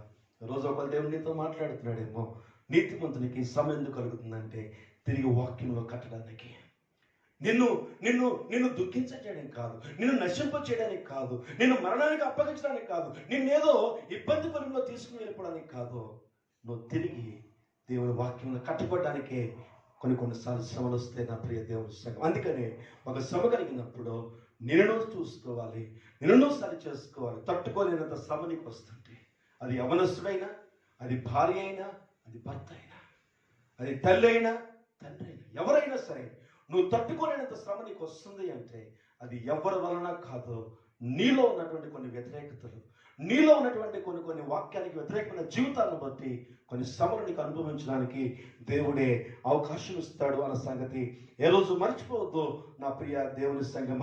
చేప కడుపులో 3 రోజులు ఉండి తను సరి చేసేసుకున్నాడు. ఇంకా తను సరి చేసుకుని దేవుని పాదాలు పట్టుకున్నాడు. నా ప్రియ దేవుని సంగమ, తను మరలా తిరిగి ఒక నూతనమైన జీవితాన్ని, మరి నూతనమైన కార్యాన్ని ఇచ్చాడు.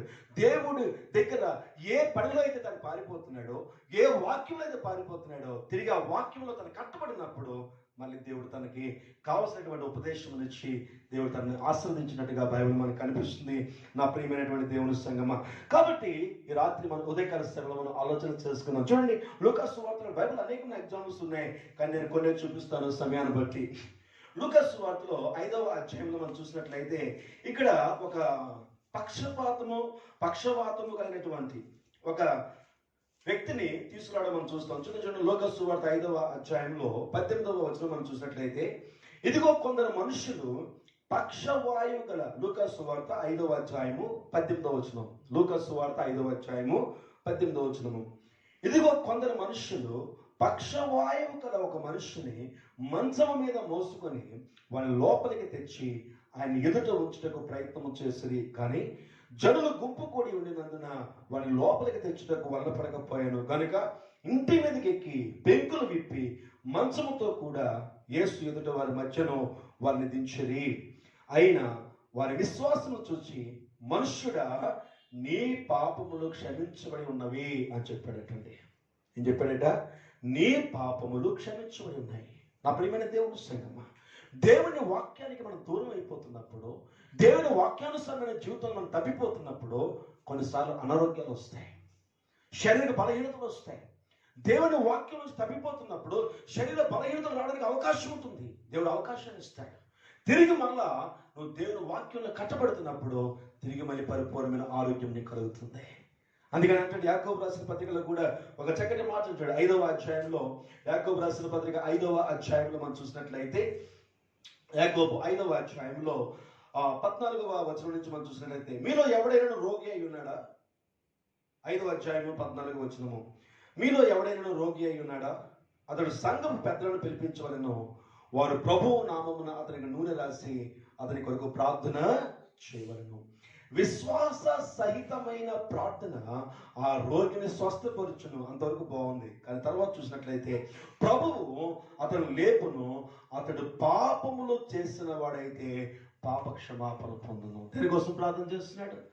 విశ్వాస జీవితం గురించి, అనారోగ్యం నుంచి ఆరోగ్యంతో జీవించడానికి ప్రార్థన చేస్తున్నాడు. కానీ ఇక్కడ ఏం చేస్తున్నాడు? పాపమును క్షమించబడింది అంటున్నాడు. నా ప్రియమైన దేవుని సంగం, పాపం అంటే ఏదో కాదు, వాక్యానికి వ్యతిరేకమైన జీవితం. వాక్యానికి వ్యతిరేకమైన జీవితం వచ్చినప్పుడు కొన్ని అనారోగ్యాలకు దేవుడే అనుమతిస్తాడు. దేవుడు అనుమతిస్తాడు. నువ్వు ఎంత ప్రార్థన చేసినా స్వస్థత కలగదు. కొన్నిసార్లు ఎంతగా దేవుని పాదాలు పట్టుకున్నా స్వస్థత కలగదు. కానీ నిన్ను సరి చేసుకొని నీ పాప జీవితాన్ని సరి చేసుకొని, ఎక్కడైతే నువ్వు దేవుని వాక్యంలో దూరం అయిపోతున్నావో, నువ్వు తిరిగి మళ్ళీ దేవుని వాక్యంలో కట్టబడడానికి ఎప్పుడైతే నువ్వు ప్రార్థన చేస్తావో దేవుడు మళ్ళీ పరిపూర్ణ స్వస్థతలకు నడిపిస్తాడు. ఎందుకో తెలుసా? ఆ అనారోగ్యము, ఆ అస్వస్థత నిన్ను కృంగతీయడానికి కాదు, నిన్ను బాధ పెట్టడానికి కాదు, నువ్వు తిరిగి వాక్యంలో కట్టబడడానికి. నా ప్రియమైన దేవుని సంగమా, ఇంచుమించుగా 86వ సంవత్సరం నుంచి 98వ సంవత్సరం వరకు కూడా దేవునికి వ్యతిరేకంగా జీవించినప్పుడు, దేవుని వాక్యానికి నేను దూరం అయిపోయినప్పుడు, దేవుని సన్నిధికి నేను దూరం అయిపోయినప్పుడు, దేవుని వాక్యానికి దూరమైన జీవితం జీవిస్తున్నప్పుడు భయంకరమైనటువంటి అనారోగ్యం నా మీదకి వచ్చింది. నరాలన్నీ కూడా పాడైపోయినటువంటి అనారోగ్యము, లంగ్స్ లివర్ అన్నీ కూడా భయంకరమైనటువంటి పరిస్థితుల్లోకి వెళ్ళిపోయినటువంటి జీవితంలోకి వెళ్ళిపోయినప్పుడు ఒక్కటే, ప్రభువా, నేను మళ్ళీ నీ వాక్యంలోకి వస్తానయ్యా, మళ్ళీ నీ వాక్యం చేత నేను కట్టుకుంటాను ప్రభా అని ఒక ప్రార్థన నేను చేస్తున్నప్పుడు తిరిగి మళ్ళీ పరిపూర్ణమైన స్వస్థత కలిగింది. నా ప్రియమైన దేవుని సంగమా, అంతవరకు ఎంతో మంది డాక్టర్స్ దగ్గరికి వెళ్ళాము, ఎంతో మంది డాక్టర్స్ నన్ను చూపించాలి, కానీ నేను హీలింగ్ అవ్వలేదు, నేను స్వస్థత పొందుకోలేదు. రోజు రోజుకి నా శరీరము కృషించిపోతుంది, రోజు రోజుకి నా శరీరం బలహీనమైపోతుంది, రోజు రోజుకి నా బ్రతుకు, నా జీవితము చీకట్లోకి వెళ్ళిపోతుంది. కానీ ఏ రోజైతే మళ్ళీ వాక్యం చేత కట్టబడ్డా నేను ఇష్టపడ్డాను, ఏ రోజైతే మళ్ళీ వాక్యంలో నిలబడడానికి ఇష్టపడ్డానో తిరిగి నా దేవుడు నన్ను స్వస్థతనివ్వడం కాదు కదా, ఉన్నతమైనటువంటి జీవితం నడిపించడానికి దేవుడు అవకాశాలు చూపించాడు. నా ప్రియ దేవుని సంగమా, ఈ రోజున నీ జీవితంలో కూడా ఒకవేళ అనారోగ్యంలో ఉన్నట్లయితే, అనేక సార్లు అనారోగ్యంలో వాక్యానికి తప్పిపోయిన స్థితిని బట్టి దేవుడు అనుమతిస్తాడు. నా ప్రియ దేవుని సంగమా, నువ్వు ఎంతమంది డాక్టర్స్ దగ్గరికి వెళ్ళినా నీకు హీలింగ్ అవ్వదో, ఎంతమంది ప్రార్థన చేసినా నీకు హీలింగ్ అవ్వదో, ఎంతమంది సంఘాలన్నీ ఆసక్తితో ప్రార్థన చేసినా నీకు స్వస్థత రాదు. ఎందుకో తెలుసా? నీ హృదయంలో దేవుని వాక్యం నుంచి ఎక్కడ నువ్వు తప్పిపోయి ఉంటావు. నువ్వు మరలా తిరిగి చాలా మంది హృదయాల్లోనండి కక్షలు ఉంటాయండి. కొంతమంది అంటారు, నా ప్రాణం పోయినా నేను వారిని క్షమించను అంటారు. చాలా మంది, నా ప్రాణం పోయినా వారిని క్షమించను. రోగం వచ్చేసింది, అనారోగ్యం వచ్చేది, మంచాల మీద పడిపోతారు, అయినా సరే హృదయంలో ఉన్నటువంటి కక్షలు పోవండి. నేనంటాను, ఈ రోజున అనారోగ్యంగా ఉన్న వాళ్ళకి ఒక చిన్న సలహా ఇస్తున్నాను. ఒకరు నువ్వు భయంకరమైన బలహీనంగా ఉంటే ఒక చిన్న సలహా ఇస్తున్నాను. ఒకరిని హృదయంలో ఎవరైనా ద్వేషిస్తున్నావేమో, మీ అత్తయ్యనో, నీ మామయ్యనో, నీ కొడుకునో, నీ కూతురునో, నీ అల్లుడినో, నీ కోడలనో, ఎవరినో ఒకరిని ద్వేషిస్తున్నావేమో. నీ హృదయంలో వారి ఎడల కోపం ఇంకా ఉందేమో, నీ హృదయంలో వారంటే వ్యతిరేకత ఉందేమో. ఇది నీ వాక్యం విన్న తర్వాత ఒక చిన్న ప్రార్థన చేయించాలి. ఇదిగో ప్రభువా, నీ వాక్యంలో ఉన్న విధముగా నేను ప్రేమిస్తాను ప్రభువా.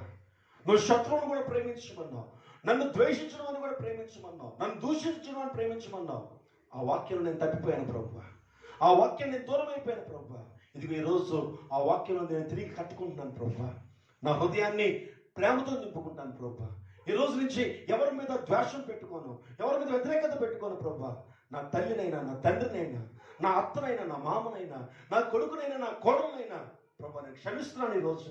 ఈ రోజు నుంచి నాయన వారితో నేను ప్రేమగా ఉంటానని ఒక్క ప్రార్థన చేసి చూడు. కావాలంటే ఒక సేవకునిగా నేను వాగ్దానం చేస్తున్నాను, హామీ ఇస్తున్నాను.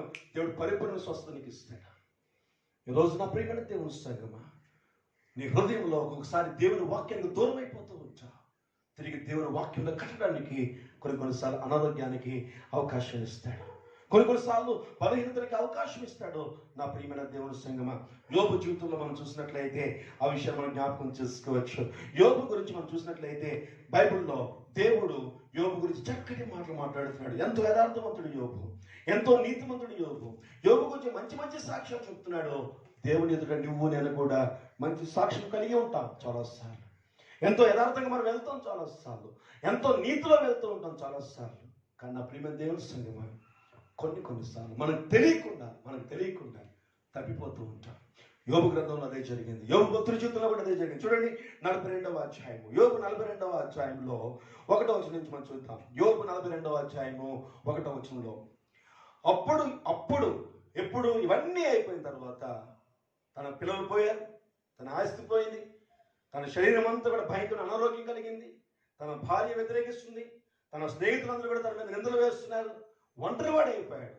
ఎంత భయంకరమైన పరిస్థితికి వచ్చిన తర్వాత తను అంటున్నాడు, అప్పుడు యోబు యెహోవాతో ఇలా మాట్లాడుతున్నాడు. 2వ వచనము, నీవు సమస్త క్రియలను చేయగలవనియు నీవు ఉద్దేశించిన ఏదియు నిష్ఫలము కానేరదనియు నేను ఇప్పుడు తెలుసుకుంటుంది. ఎప్పుడు తెలుసుకున్నాడట? తన శ్రమలోకి వెళ్ళిపోయిన తర్వాత, భయంకరమైనటువంటి శ్రమ, వేదన, దుఃఖం అనుభవించిన తర్వాత ఒక విషయం తెలుసుకున్నాడట. ఏ విషయం తెలుసుకున్నాడో తెలుసా? నీవు సమస్త క్రియలు చేయగలవనియు నీవు ఉద్దేశించినది ఏదియు, నువ్వు ఏదైతే అనుకుంటున్నావో ఏది కూడా నిష్ఫలము కానేరదనియో నేను ఇప్పుడు తెలుసుకుంటుంది. బహుశా ఆ సమయంలో నేను ఏది అడిగితే అది దేవుడు ఇస్తాడు, నేను ఎలా అనుకుంటే అలా దేవుడు నడిపిస్తాడు అని అనుకున్నాడేమో. కాదు నా ప్రియమైన దేవుడి సంగమా, దేవుడు ఏది అనుకున్నాడో అది మన జీవితాల్లో నడిపిస్తాడు. దేవునికి మన ఎడల ఏ ప్రణాళికలు అయితే ఉన్నాయో అందులోనే నడిపిస్తాడు. అది తెలుసుకోవడానికి చాలా సమయం పట్టింది యోబుకి. నా ప్రియమైన దేవుని సంగమా, కొన్నిసార్లు నువ్వు అడిగిన విధంగా దేవుడు నడిపించడండి. నువ్వు ఒకటి అడిగితే ఆయన ఇంకొకటి ఇస్తాడు. నువ్వు అనుకుంటావు, ఇదేంటి నేను అడిగింది ఇవ్వలేదేంటి అనుకుంటావు. నువ్వు తెలుసుకోవాల్సింది ఏంటో తెలుసా? ఏది ఇచ్చినా దేవుడు నా మేలు కొరకే అని నమ్మాలి. అది మంచి అయినా అది చెడైనా నువ్వు అనుకోవాలి, ఇది నా మేలు కొరకే. నువ్వేదో విషయాలు ప్రార్థన చేసి ఉండొచ్చు, నువ్వేదో ఉన్నతమైన స్థితికి వచ్చి నువ్వు ప్రార్థన చేసి ఉండొచ్చు, దేవుడు వేరే విధంగా నీకు సహాయం చేసి ఉండొచ్చు. నా ప్రియమైన దేవుని సంగమా, ఇక్కడ యోబు అంటున్నాడు, నీ ఉద్దేశంలో లేదంటే నువ్వు ఏదైతే ఉద్దేశిస్తున్నావో నా ఎడల అది నిష్ఫలము కాదయ్యా, అది నిష్ఫలం కాలేదని ఇప్పుడు నేను తెలుసుకున్నాను. చూడండి, కంటిన్యూ చేద్దాం. జ్ఞానము లేని మాటల చేత ఆలోచన నిరర్థకము చేయు వీడెవడు, అలాగ వివేచన లేని వాడనైనా నేను ఏమీయూ ఎరగక నా బుద్ధికి మించిన సంగతులను గురించి మాట్లాడుతుంది. నేను మాట్లాడకోరుచున్నాను, దయచేసి నా మాట ఆలకింపుము. ఆ సంగతి నేను అడిగేదను, దాన్ని నాకు తెలియచెప్పుము. వినికిడి చేత నేను కూర్చుని వార్త వింటిని, అయితే ఇప్పుడు నేను కన్నులారా చూశాను. నీ గురించి విన్నానయ్యా, నీ గురించి నేను చాలా విన్నాను. ఆయన ఏమనుకుంటున్నాడో అది చేస్తాడో, ఆయన చిత్తంలోనే మనం నడిపిస్తాడో, ఆయన ఉద్దేశంలోనే ఆయన నడిపిస్తాడో అని నేను చాలా విన్నాను.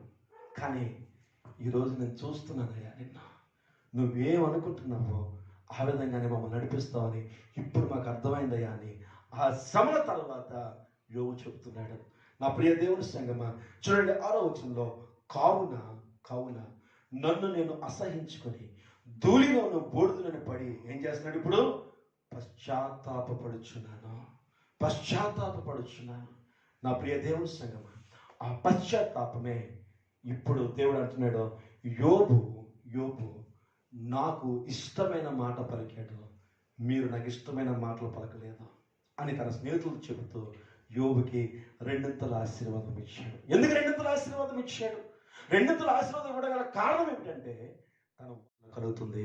ఆ శ్రమ నుంచి నువ్వు దేవుని యొక్క వాక్యంలో నాకు తిరిగి కట్టబడితే దేవునికి సహాయం చేస్తాడు. ఉదయకాల సమయంలో ప్రార్థన చేసుకుందాం. మన హృదయాన్ని దేవుని కొరకు మనం సిద్ధపరచుకుందాం. ప్రార్థన చేసుకుందాం. ఆ పరిశుద్ధానికి స్తోత్రాలు చెల్లించుకుంటున్నాం తండ్రి.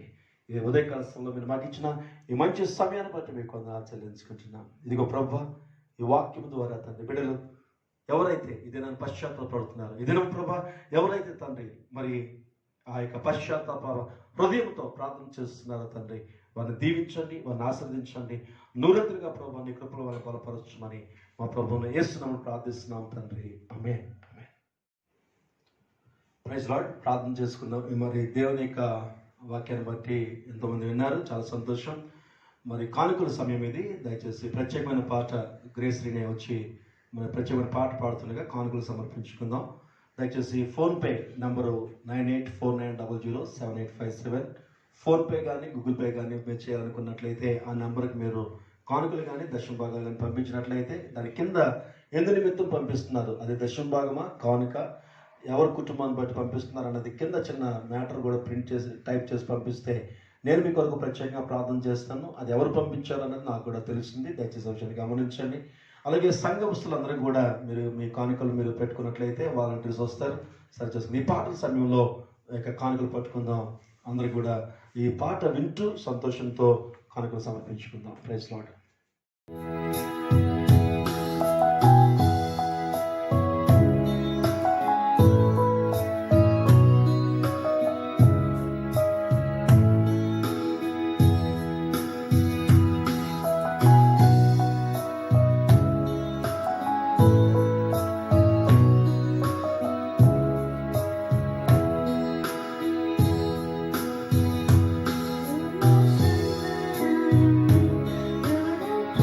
the treasure that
చేసుకున్నాం.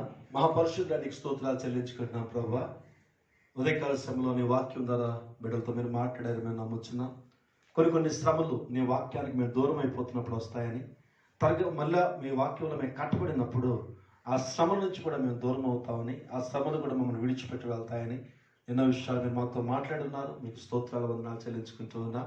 ఇదిగో ప్రభా, మరి ఎంతోమంది వారి కష్టంలో, వారి శ్రమలో, వారి ఇరుకుల్లో, వారి ఇబ్బందుల్లో నీ రాజ్య వ్యాప్తి కొరకు, నీ సువార్తను ప్రకటించబడడానికి, సంఘము క్షమాభివృద్ధి పొందుటకు, నీ రాజ్యము అనేకమైన ప్రాంతాల్లో విస్తరింపచేయబడడానికి వేసినటువంటి కానుకలు, విత్తినటువంటి కానుకలు, వెత్తబడినటువంటి దశమ భాగాలు, వెత్తబడినటువంటి కృతజ్ఞత కానుకలు ప్రభా నీ పాదాలకు పెడుతున్నాం. ప్రభా వాటిని ఆశీర్వదించండి, ఆ చేతుల్ని ఆశీర్వదించండి.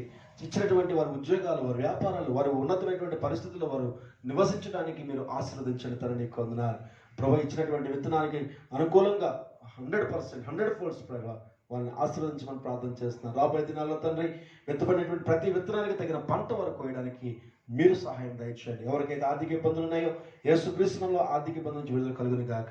ఎవరికైతే అనారోగ్యం ఉన్నదో యేసు నామములో వారికి స్వస్థత కలుగును గాక. ఎగ్జామ్స్ ప్రిపేర్ అవుతున్నారు ప్రభావ బిడ్డలు, ఎగ్జామ్స్ ప్రిపేర్ అవడానికి కావాల్సిన జ్ఞానము, తెలివిని వారికి దయచేయండి ప్రభావ. కాలేజెస్ ఓపెన్ చేస్తున్నారు, కొత్తగా మరి ఆ సీట్స్ వారికి ఉండాలి ప్రభావ, ఫీజెస్ పే చేయాలి. ఇవన్నీ కూడా తండ్రి వారికి సహాయం దయచేయండి. ప్రతి కుటుంబాన్ని దీవించండి, ఆశీర్వదించమని యేసుక్రీస్తులో ప్రార్థిస్తున్నాం తండ్రి. ఆమేన్. తండ్రి, కుమార, పరిశుద్ధాత్మైక అన్యోన్య సహవాసము ఇప్పుడు ఎల్లప్పుడూ మీకు తోడుగా ఉండి మిమ్మల్ని ఆశీర్వదించును గాక.